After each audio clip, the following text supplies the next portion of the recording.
So picture this. You're out in the woods. It's pitch black. The fire is dying out. And someone says, "Did you hear that?" No.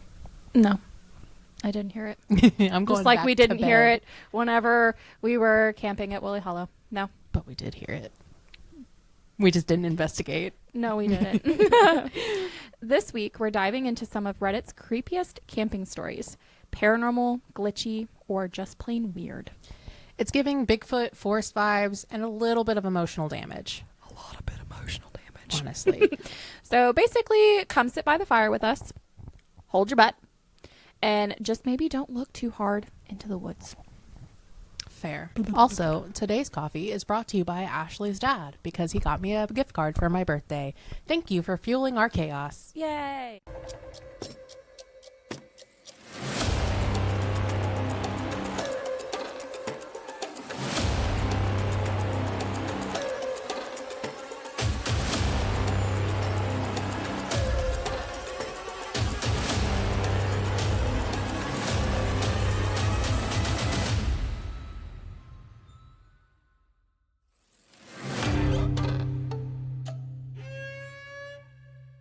Well, welcome back to the Afterlife Hotline. I'm Ashley. I'm Denisha.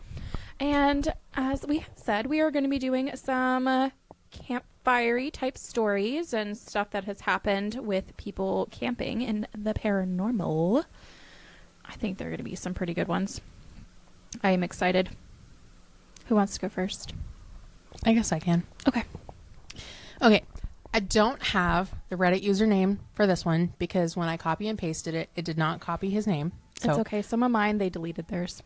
Oh, Like the Reddit was it actually goes deleted. Yeah, I hate when that happens. It sucks. Yeah. So this is 2 things in one night, both involving the same friend, both involving my need to go to the bathroom. At around 10 p.m. It's already starting like you and I. I know my limits. Oh, I just... What? You're going to get a kick out of this one. Oh, shit. At around 10 p.m., I needed to shit. Who are you? Are you we? Are we you? Who is me and are you we? So I left our site to use the restrooms, which were about 1/4 of a mile away. It's pitch dark, and as I was walking, I see one of my friends who was with us walk from a path leading to an unused site onto the main path. This unused site was a good 50 yards away from our sites. My friend had a very noticeable and peculiar gait, the way they walk, so I knew it was him. At multiple points, he turned around and asked, "Why are you following me?" Always a good 40 or so feet ahead of me. I would reply, "I literally told you guys I was going to the bathroom," and question, "Why did you come from a different site?"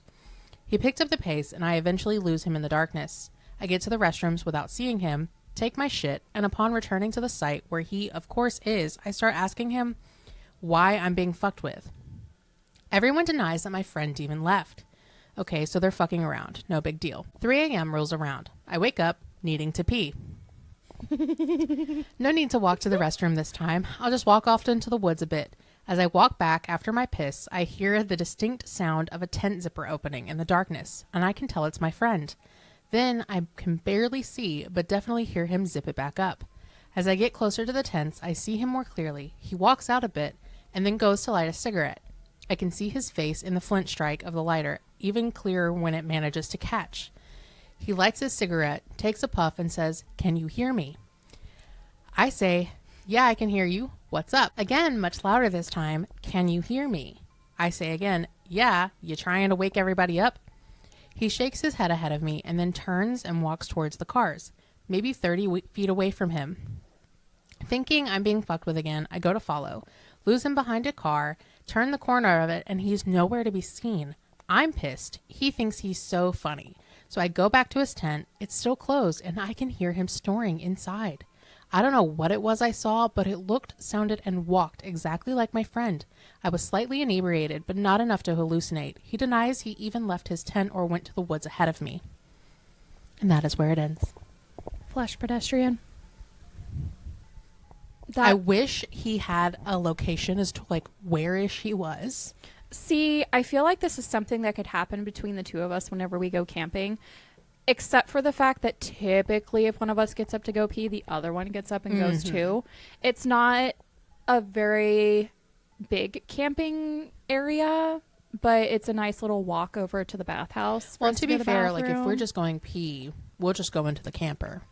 Oh yeah, that's true. So that's even we don't less even of a go. walk. Yeah, we don't even go over to the thing. Yeah. But thankfully, I mean, the only time I've gone to the If a bathroom by mimic myself. flesh pedestrian you came up, I'd throat punch you. Again, we just have to like look. The code word is like what is it? 9th grade health class. Yes. Like, yeah, that's our word. That is our code word. And if it gets it wrong, it's getting throat punched. Yeah.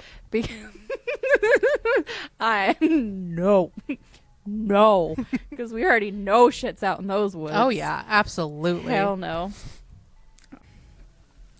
This one is camping experience has disturbed me to this day. Orbs. Ooh. A couple years ago, me and my buddy were camping out on a little island at a lake way out in the country. The only way to access this island was climbing over an old broken bridge for cars that was halfway in the water. Anyway, we had camped there multiple times in the past and got our tent all set up and got a fire going quickly before dark. Once it got pretty late, maybe 11 or 12 p.m., we were sitting around the fire enjoying a meal we cooked on it, and when we both saw something weird about 20 feet from our campsite that made us both freeze and stop talking. There was 2 white lights side by side moving up and down. They didn't look like flashlights, just orbs of light. We both stood up and started shouting out, "Who's there?" with no response. This was making both of us extremely nervous because if this was a person, why wouldn't they respond to us? Unless they're trying to come kill you or something. But They're also, not like, definitely not if gonna I'm respond. dead ass, like, tired as fuck and I'm walking and someone's like, "Who's there?" I'm just gonna ignore you. Yeah, I'm gonna be like, no. It's too early to speak. Like, they might be just as scared of you as you are of Oh, them. yeah. So maybe they're just like, why are we hearing people yell at us? Anyway. Who are you? Yeah, right? Who are you? But after calling out, the light started moving around the entire edge of our campsite, then started moving toward the edge of the woods very quickly and completely still. If this was a person holding a light, I feel like it would at least move or jiggle a little while they were moving. But these lights were almost just gliding through the air, and they moved right through the water and up a massive hill with no pausing or changing directions until it was out of sight. We both immediately packed up our tent and got out of there because it spooked us pretty bad. Still have no idea what this could be. Let me know if you have any questions. I suck at writing. You do. I'm sorry, but you do. It was honestly making me think of like, what is it? The Gordon lights and the Dover lights. Yeah. It could have been some like spirits. It could have been little UFOs. It could have been anything. Oh, by the way, the route that we take on the way back from Texas, we actually drive through Gurdon. I didn't know that. I was just zoned out, just driving. All of a sudden I see Gurdon and I looked at Steve and I said, "Gurdon." I was like, "This is where the lights are at." And he goes, "What lights?" And I explained it to him and he looked it up and he goes, "Pit stop." I said, "No, it's not dark." I said, "You can only see it when it's dark." I was like, "But this is only an hour and a half away from home," which I knew we had figured that out. I now know where Gurdon's at. So well, you just say when and we'll do another. It's just a little out past Bryant area. It's really literally in the bumfuck middle of nowhere. Unfortunately, though, like, because we were talking originally in that episode, we were talking about hitting that and the Dover lights, but I think they are too far from each other to do in one go. Yeah. I think that's what it was. I don't remember where the Dover lights are at, to be honest. Dover lights is like Russellville. Which way is Russellville? I think you go that way for Texas, and then Russellville is that way. Oh, complete opposite way. Yeah. They're just little weekend trips. Do the it's little okay. disco. Well, to be fair, we could always do it in one episode, just film them different days. Yeah. And do it like we did the Reed's Bridge. Yep. So this one is from Reddit user Unhappy T. Aw. I like their name. Right.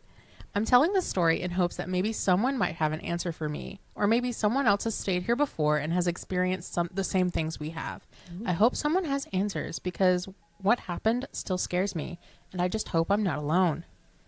My husband has always loved the woods and nature just as much as me, so when I found out that he had never been camping, I just knew I have to take him. Keep in mind, I've only been camping at the beach my entire life, never in the forest. Of course, the one time you go camping. Yeah. About 2 years ago, my husband and our 3-year-old daughter moved to Arizona. We moved to Phoenix and being only about 2 hours away from Flagstaff, I decided to take him camping. We ended up in Williams, a smaller town 30 minutes away from Flagstaff. We loved it there. The forest was beautiful, and it was so quiet away from the city. It was amazing. We didn't find a spot to camp at until about 9 o'clock at night. Oh, shit. The spot we chose was pretty nice. It was right by the Coleman Lake, which isn't actually a lake at all. It's just a big patch of grass. To be more specific, these are the coordinates to where we stayed. I'm not saying coordinates. We can put them in if we want to. Numbers. Too many. 32 many south, something, something, something, west, something, something. It doesn't something even north. have west. It's like 32.1. I'm saying it.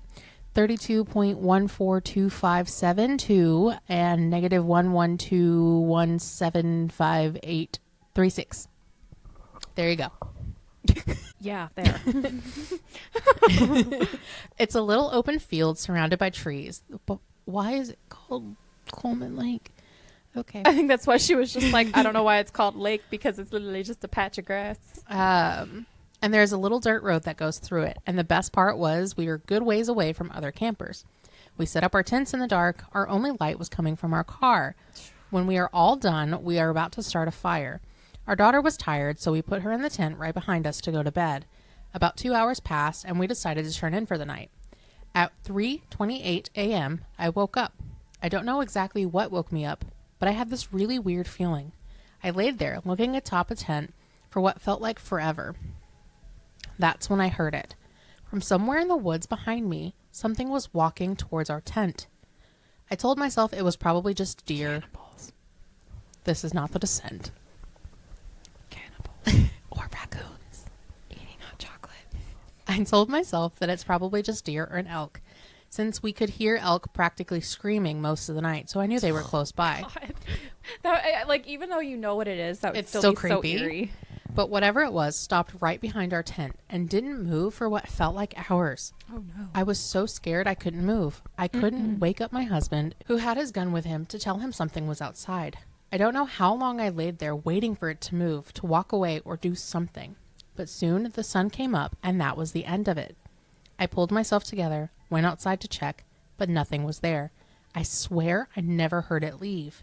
I told my husband, and he just brushed it off like, you've probably fell asleep at some point the deer walked off, as much as I believed otherwise.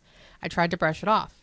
The next night went exactly the same as the first. Something walked to the tent, stood there, and then disappeared. It would be 2 more months before we went camping again. Knowing that area the best, we decided to stay in the same campsite as before. Even though something keeps approaching your tent? This time, my parents came with us. When night came, me and my husband were left sitting by the fire as everyone went to bed.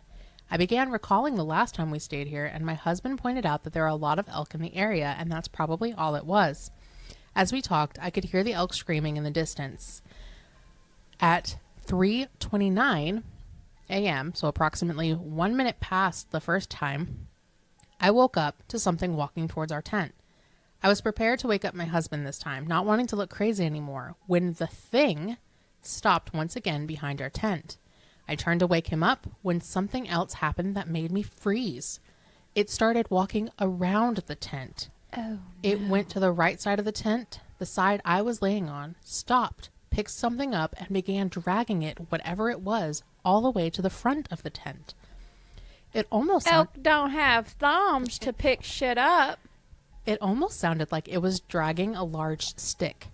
The second it got to the door of our tent, I somehow was able to wake up my husband and tell him someone was standing in front of it.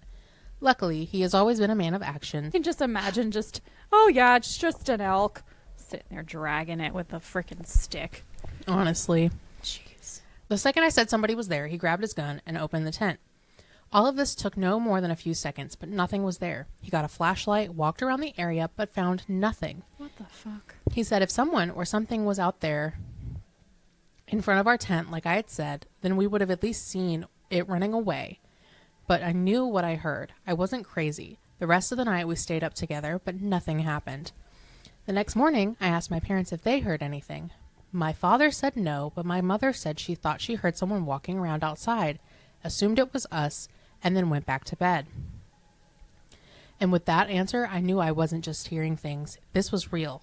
On the next night, I convinced my husband to stay up with me. We sat in the tent in silence. Around 3 a.m., my husband began to complain he was tired.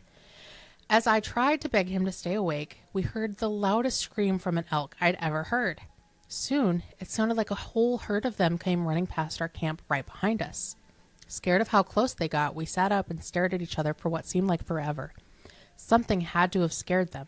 Probably a mountain lion or something, my husband said, still staring at me wide-eyed.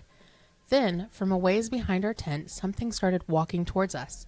I grabbed his arm and told him, "It's here."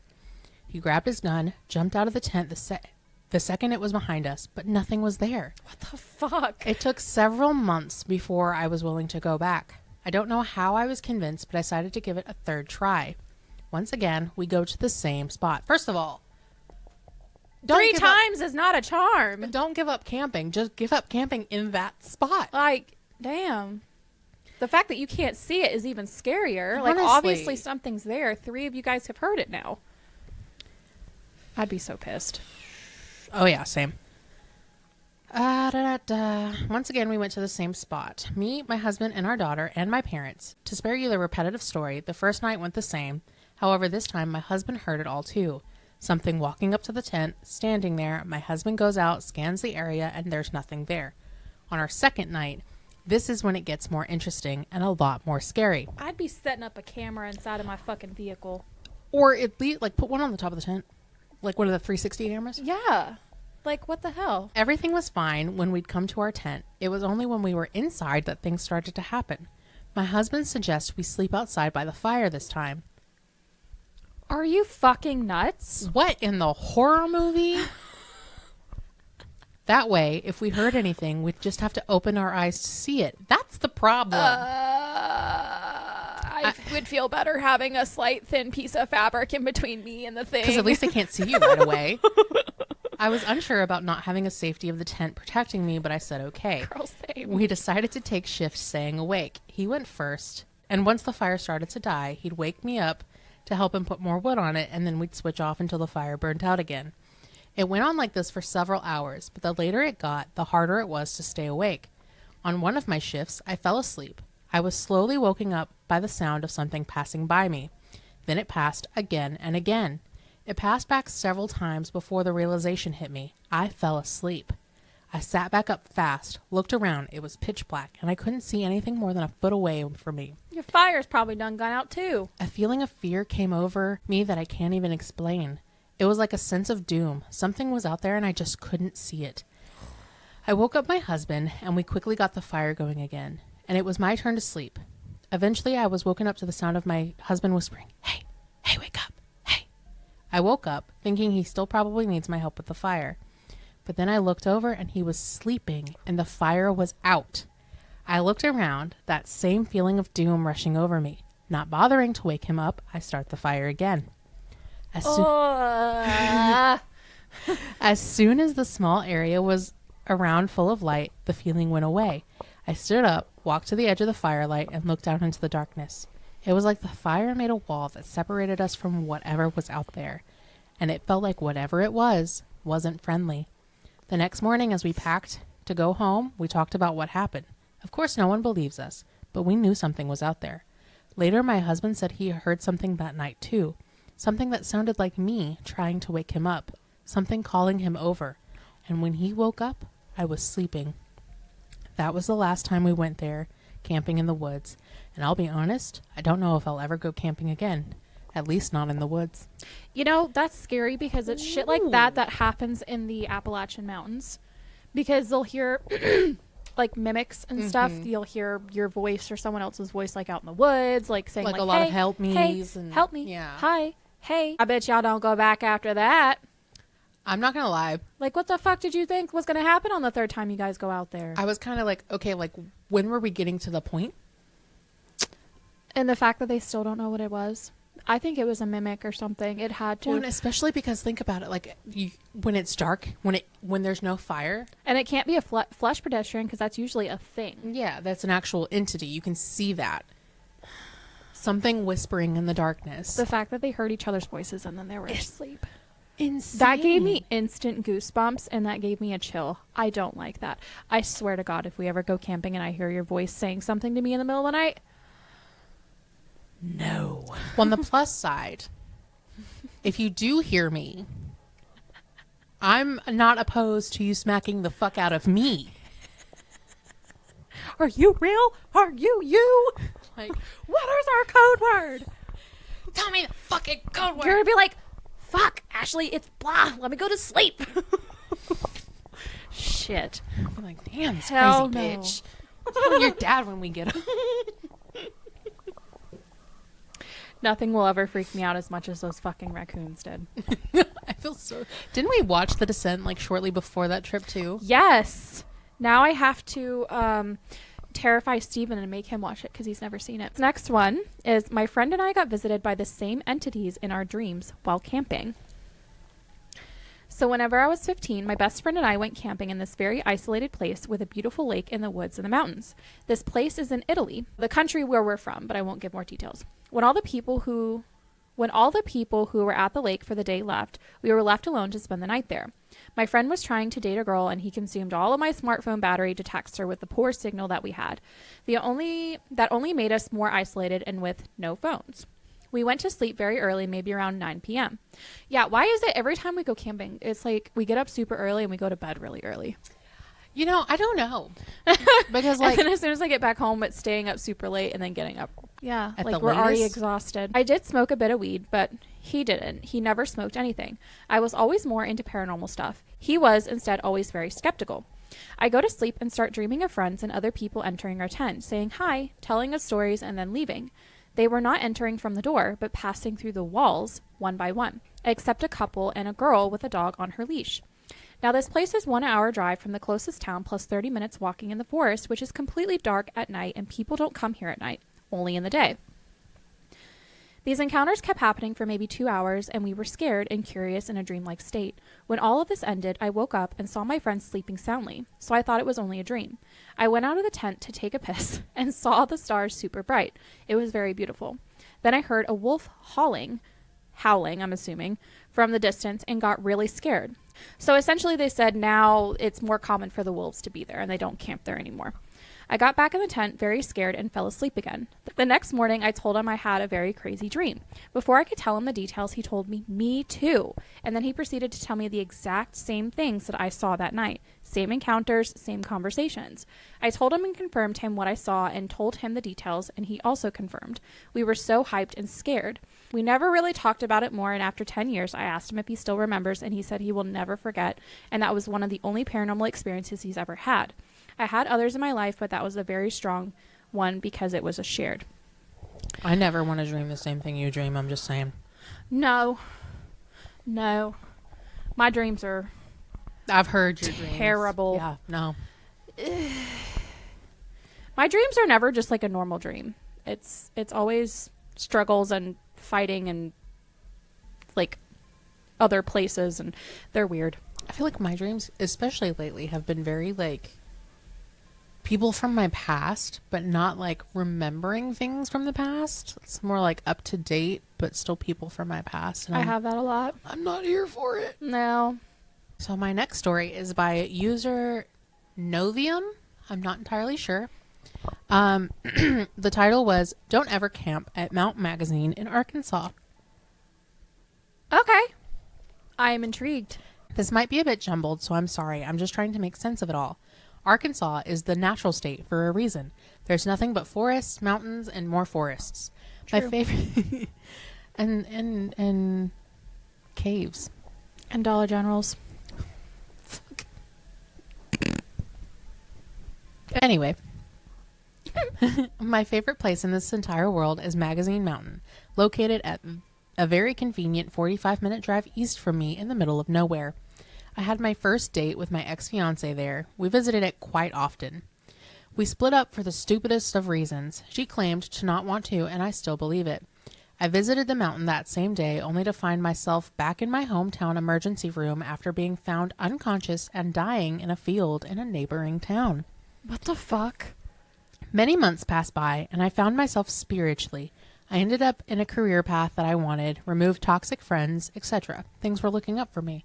One day, I decided to visit a New Age shop. I walked in, and it was as if time stopped. The shop owner, a white witch, spoke to me and gave me an amulet to wear around my neck.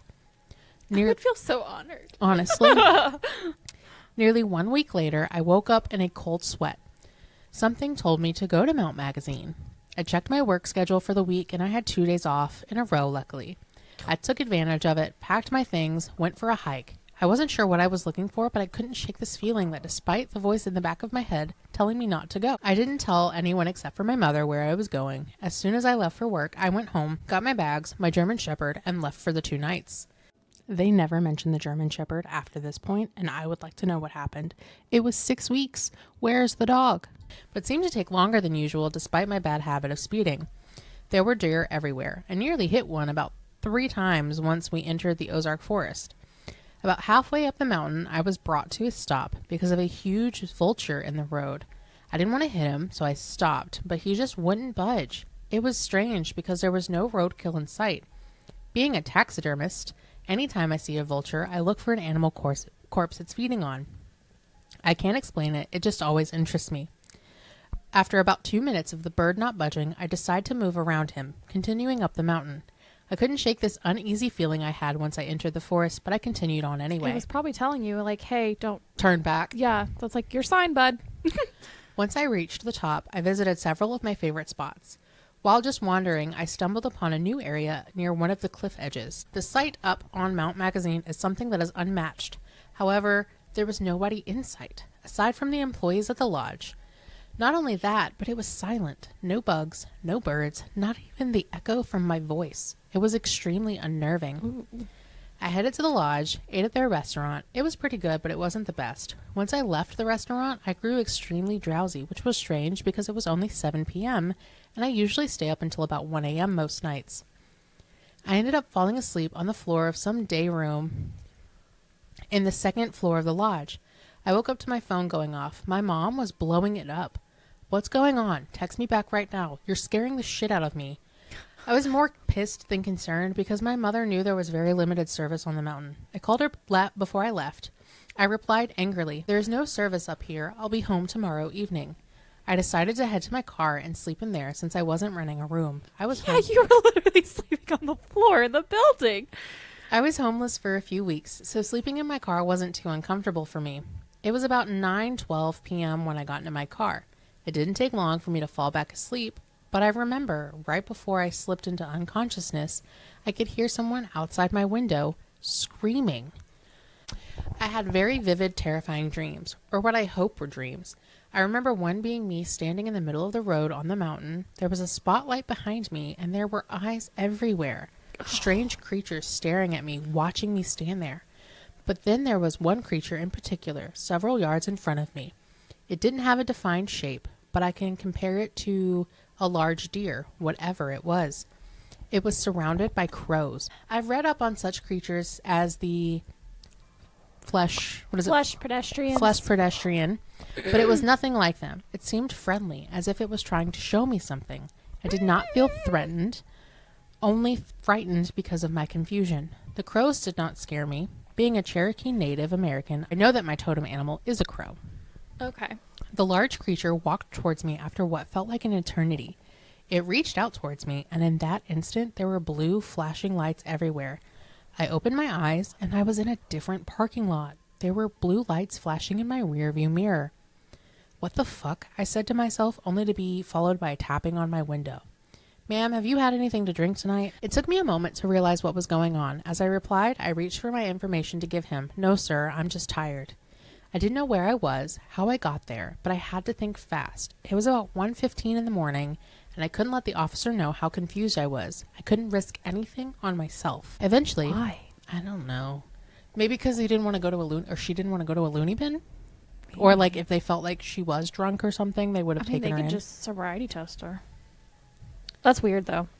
I didn't know where I was. Eventually, I learned that I was in a town neighboring my own. I was nearly an hour from where I fell asleep at, but I still had no clue how I got there. The officer did a sobriety test, searched my car with my permission, and then wrote me a citation for driving on the left center left of the center, and I went on my way.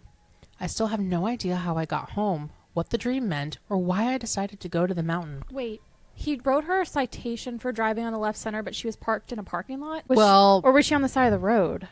So she thought in her dream that she was in a parking lot. Unless he pulled her over because she was driving?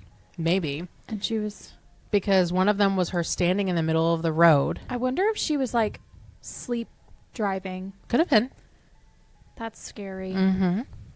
I still have no idea how I got home, what the dream meant, or why I decided to go to the mountain.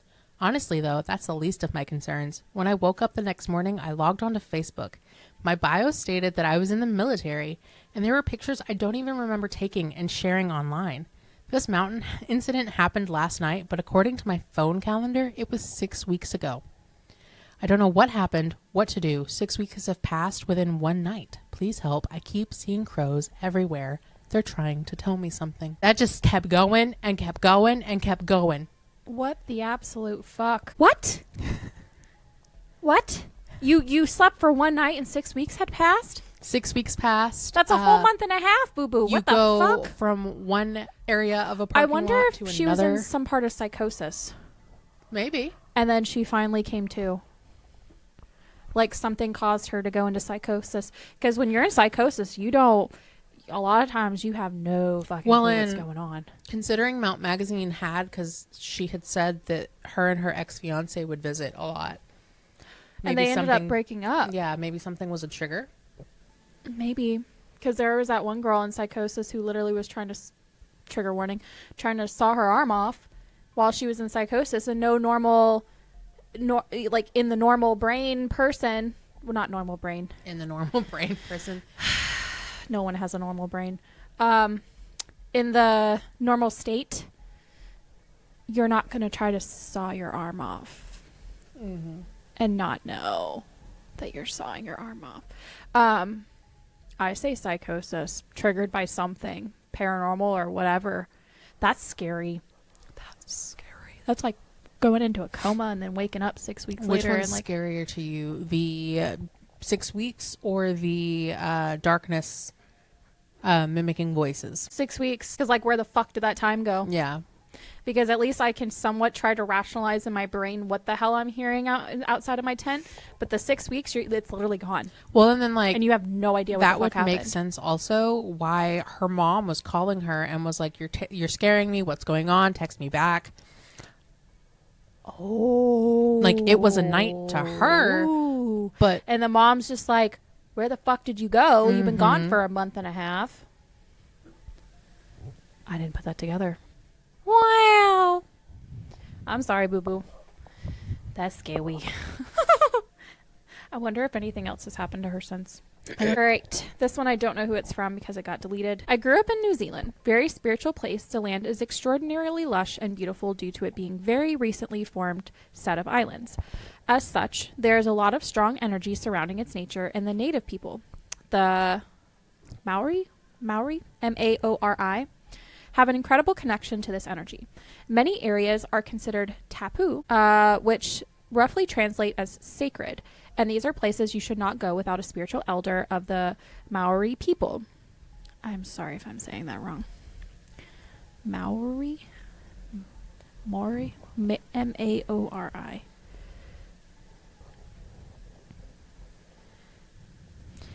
Indigenous Polynesian people of mainland New Zealand. Give me a translation. Wikipedia. When in doubt, Wikipedia.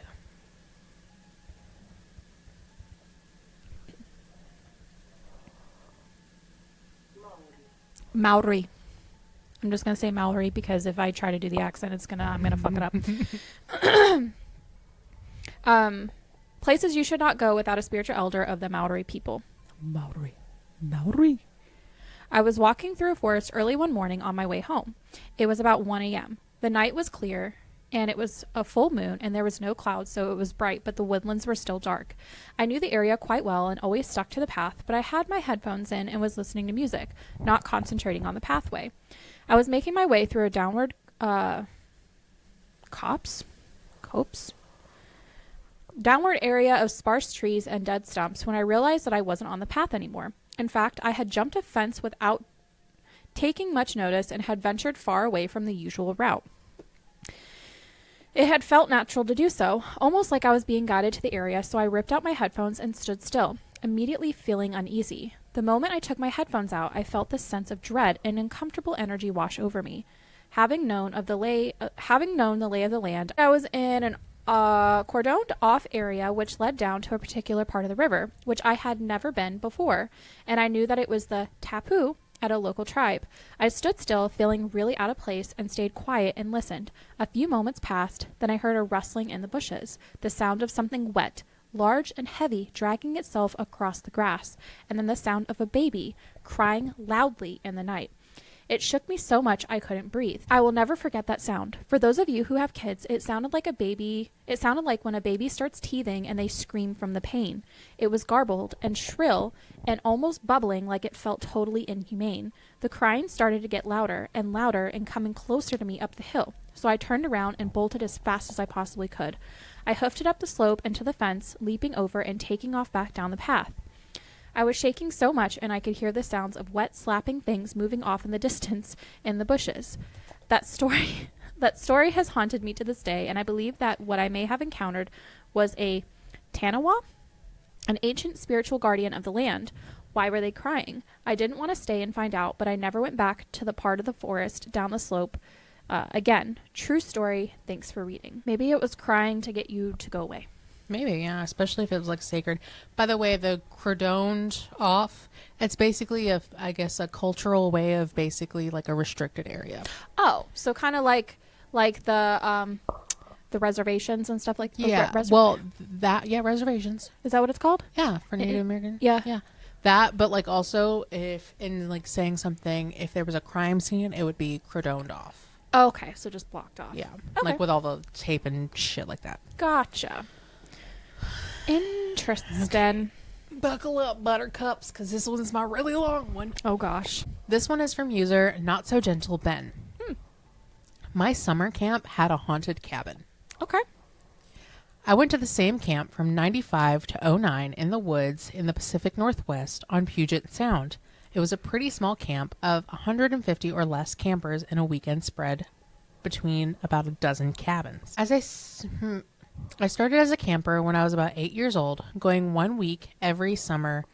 And then when I was about 12, I became a CIT, spending my whole summers there. When I turned 18, I was a counselor in the summer, and by 21, I was an OEE instructor in the off seasons. So it's safe to say I was very familiar with the land and lore of my specific camp. There were a few camp legends. One was Walter, the giant fish that supposedly lived in the lagoon. We even had campout spots across the lagoon called Walter's Landing. It being the Pacific Northwest, of course, there were also tales of Sasquatch roaming the woods. As a younger camper, these legends were creepy and believable. But as I got older, I got wiser and came to realize that these were stories to keep kids from sneaking out of the cabins at night and encourage them not to stray out of the swim section or they stay in the boats of the lagoon. That's what they want you to think. Honestly. Naturally, these stories were technically forbidden to be relayed to campers. Not everybody likes scary stories. I like them, but I get it. Not me. I'm telling every scary story. There was one forbidden tale, though, that most counselors didn't even share with other counselors unless they had an experience in that specific cabin. I think I first heard the stories in my early teens, maybe 13 or 14. Earlier than most kids, probably because I was a good CIT. I got along with the other counselor. Oh, it's counselor in training. I'm glad you said that because I'm just sitting here like, what's an OEE? What's I don't know. CIT? I don't know what an OEE is. Official elected elder. I don't know. Maybe. I don't know. Probably because I was a good counselor in training, got along with the other counselors, and was part of a smallish group, maybe less than a dozen, of yearly returning campers turned to CITs. And I was pretty open about my love of all things creepy, macabre, mysterious, or paranormal. What the fuck is macabre? Like dark, gory. Oh, okay. Remember our first insult? Bitches want to pretend they're macabre, lay off the McDonald's. Anyway, there was one cabin. We call it Craven Cabin.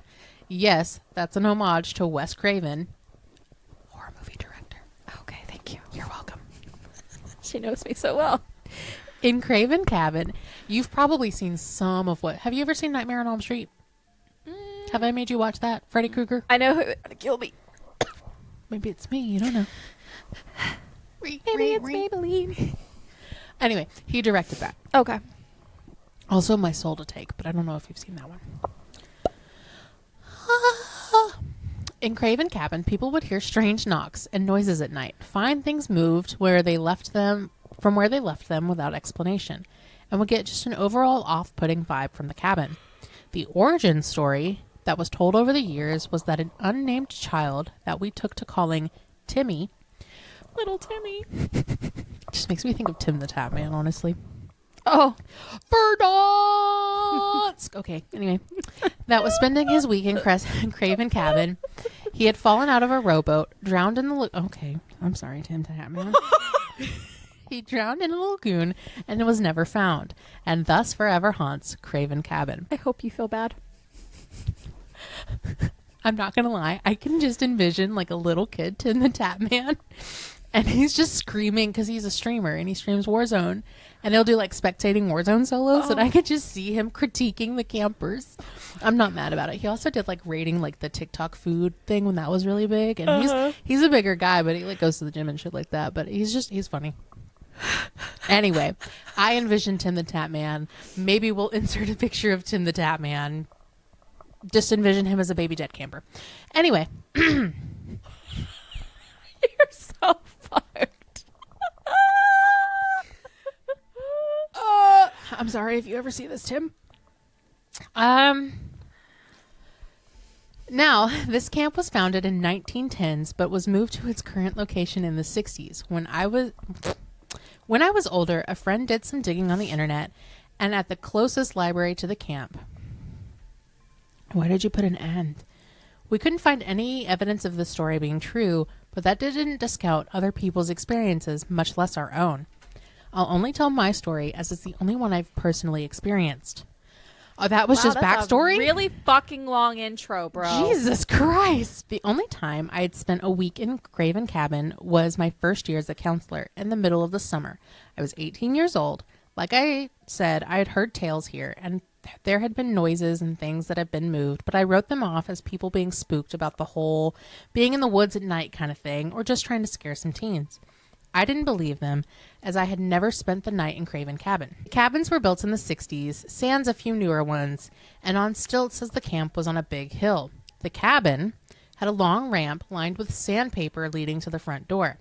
To the immediate right of the entrance, there was a bathroom, and beyond that, a square main room with 2 counselor bunks on the right. Mine was the closest to the bathroom, and a wood stove in between on the right wall. The 5 kids' bunks were on the left, opposite from the front door. There were 2 large sliding doors that led into the back porch with a picnic-style table and benches, all which were raised maybe 12 feet off the forest floor. It was the second... Damn. What? So high? That's a high-ass cabin. 12 feet? I mean, if you think about it, these Yeah. are almost 8. And so, like... Damn. All right. It was the second night when it all started. My co-counselor, Chris, had the night off, so he was in the staff lounge.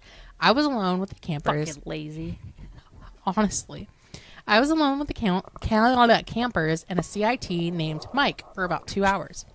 Mike slept in the bunk across the stove from mine above Chris. It keeps going. Oh my God, okay. About an hour in, the kids were sound asleep. As Mike and I were reading, as was Mike, I was reading a book when I heard a knock knock on the wall near my head, which from the outside was maybe 10 feet off the ground. It startled me. It sounded intentional. 2 close raps that were not subtle. I told myself it was a tree and then continued reading, fully aware that it wasn't windy or even breezy. Then after a short time, I heard it a second time. Sorry. This time it was on the roof. I told myself that maybe it was wildlife or a pine cone falling. But again, it was two immediate sequential raps, sharp and clear. I was admittedly starting to have some trouble convincing myself it was the squirrels. Over the next hour or so, the knocks happened a few more times. On the kids' wall, below the floor, from around the bathroom, on the porch. I no longer had the capacity to convince myself these were conventional explanations. Knock, knock, 2 raps. Every time. Everybody was snoozing away. Except for you. Just as I was psyching myself up to go outside and investigate, Chris returned from the lounge. Oh, I'd be blaming Chris. Oh, what the relief is. As to not wake anybody up, I quietly asked him if he saw any critters outside. Raccoons, squirrels, hell, even a deer. No, and no. How the fuck would a deer be knocking on the roof of your building? Honestly. 12 feet up off the ground. I told him about the strange knocks. He wrote them off as nature's, same as I had attempted to convince myself earlier. We got in our bunks, eventually dozed off, and I heard no more knocks. The next day... It was Chris. I think so too. The next day, even though I wanted to talk to somebody about it, I kept the experience to myself. I didn't want it to get around to the directors, much less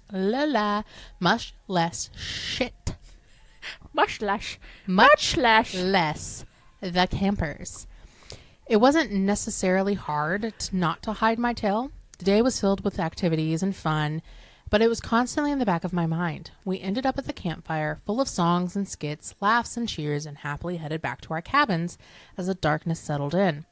We got the campers ready for bed, PJs, brushed teeth, and the end of the night conversations of archeries, boats, and fun. It was my night off, so I bid everyone good night, headed off to the lounge with my flashlight. It was nice. Snacks, candid conversations with counselors my age. I forgot all about the night before. Eventually, Kathy, the camp director, flashed the lights and said, "All right, folks, it's 11, time to go home. Have a good sleep. Big day tomorrow." Just like she ended every night. We said our goodbyes and head back to our cabin. I walked with a couple of my neighbors who peeled off as we got closer to our cabins. As I arrived at the bottom of the cabin's ramp, my insides sunk. I realized how cold and how quiet it was. Ew. No crickets, no cicadas, no breeze, just the distant sound of waves lapping the shore. I was frozen, every cell in my body telling me to turn around, go back to the safety of the lodge, the lights of the lodge, the warm comfort of fellow humans. I didn't feel alone. Yeah, that was it. I didn't feel alone. I shone my flashlight around and saw nothing. Okay, deep breath. Forced myself to walk up the ramp to the door. It felt like forcing myself to wade into a body of water that was dark and cold. I made it in, quickly got to bed. It felt safer in my bunk. Another deep breath. Closed my eyes. The next thing I knew, I was hearing the camp bugle. It was morning. No knocks. Whew! And one eternity later. Basically, lots of knocks. They hear lots of knocks. Chris starts hearing knocks. Mike starts hearing knocks. And then Mike comes back in from his night off. He could tell something was up with the room. The room was tense, and 10 deeply sleeping children were still snoozing. But Chris was asking Mike if this was him. Mike says, "Was what me?" We responded together. The knocks. No. Why? The door was supposed to be locked. I whispered this time. No. Did you see any raccoons there? Mike whispered, no, as he climbed into his bunk and settled into his sleeping bag.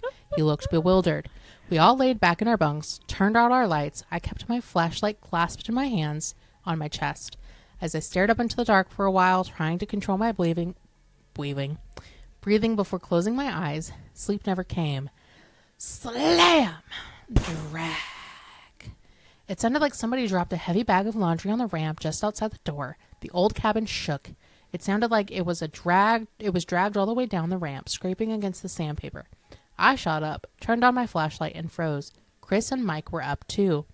The campers started to stir. What was that? One asked through a yawn.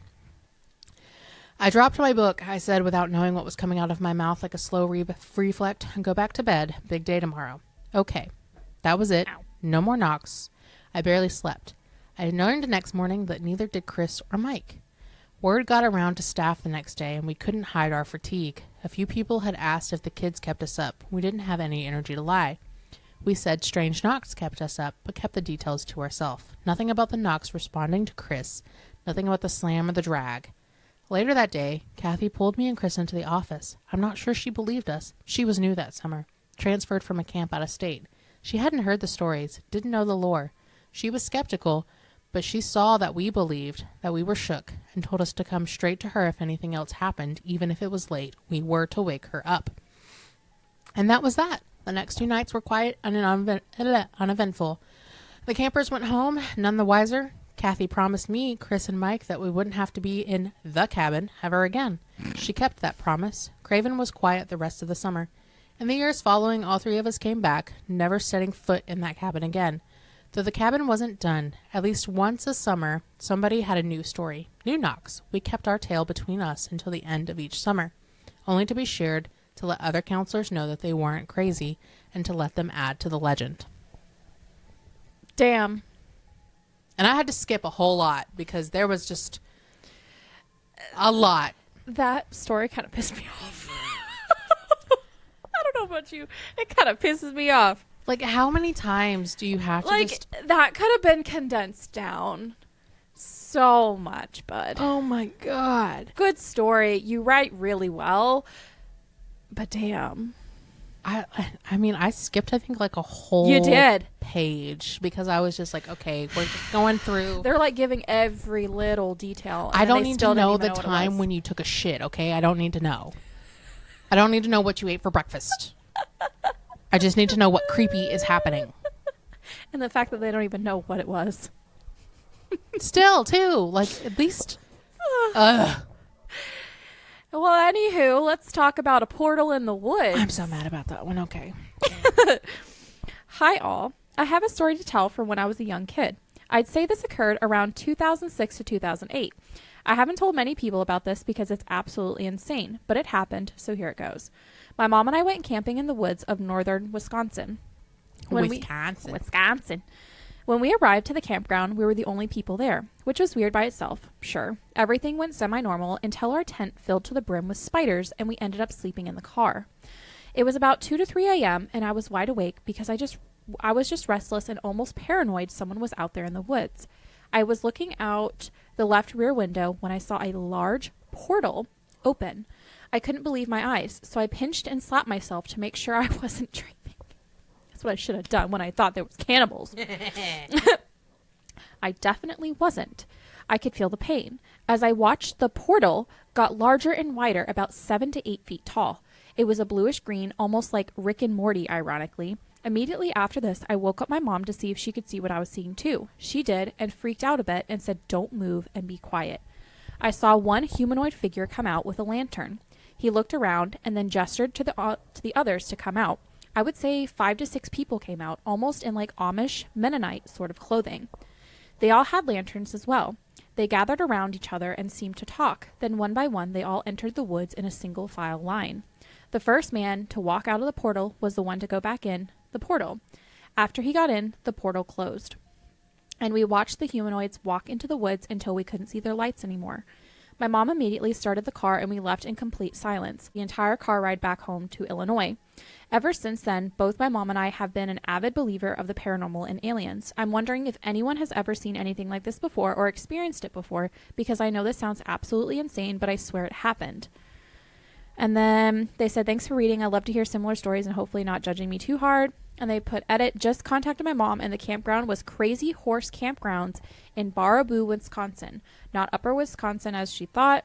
And then when she called and told her about this thread, confirmed she saw exactly what I saw and still remembers it to this day. Wow. I'd flip my shit if I woke up and saw a portal with people coming out of it. Yeah, absolutely. I'd be like, where the fuck are y'all come from? Where you guys going? Well, also, what y'all doing? Also the dated clothing. Yeah. It's like they're time travelers. But she said humanoid, so she doesn't even know if they're like actually human or, well, I mean, I guess they could look human, but they'd be humanoid because you're like, you don't know where they're coming you don't from. know. Yeah. Interesting. And she wasn't asleep. And her mom saw it too. Well, I was going to say her mom saw it too. Yeah. So, unless it was a shared dream, which I highly doubt. Wow. Wow. But yeah. That last one just pissed me off. I'm sorry. That's the portal in the woods.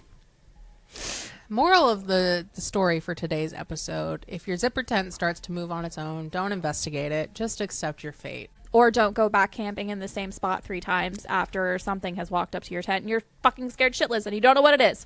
And maybe speak up about those knocks a lot sooner. Don't go near any portals. That. Pay attention to where you are and look at your phone's calendar. So, camper tip of the week, check your fucking phone calendar. Yeah, also to make sure that you have texts from your mom and 6 weeks didn't just go by. That. Well, thanks for holding your butts. Thanks for listening to our stories. Yeah, if you have any camping stories or any paranormal shit that's happened with being out in the woods, let us know. DM us, email us, comment, like, subscribe, give us 5 stars on Spotify And Apple and Amazon. and Amazon and Apple Radio. and that too. Anyway, All the things. Take your meds, drink your water. Yes. Bye. Bye, guys.